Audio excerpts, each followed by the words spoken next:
Problem number 11 is, and this is the last one, I look at this as an imperative. You must have this on your profile. So here's the scoop.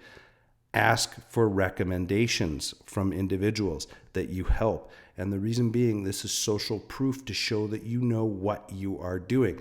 So on the left-hand side, you can see how my recommendations would look like in my profile for connections. On the right-hand side, these are how the recommendations show up in my public profile for people that aren't connected to me. Now, here's how you get people to give you recommendations. Is what you do is you go into your profile, and beside your profile, there's a little down arrow. Press that down arrow and it'll say get a recommendation or get recommended.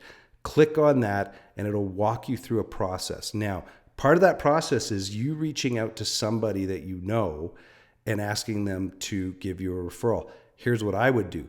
I would write my own referral, send it to them, and then say, you can wordsmith this the way you want.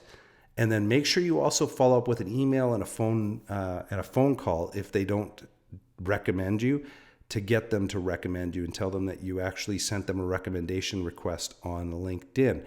Now, the reason why you want people to, you want to write your own recommendations so that people can recommend you is that it doesn't take very much time for them to just simply copy, paste, and recommend you on LinkedIn.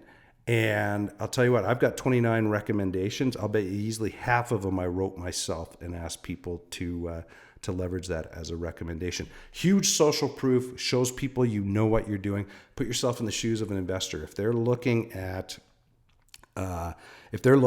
someone that they should be investing with, if you've got a ton of recommendations giving you glowing praise compared to someone who has no recommendations, I'm going to bet dollars to donuts they go straight over to you. So I would get recommendations if you can.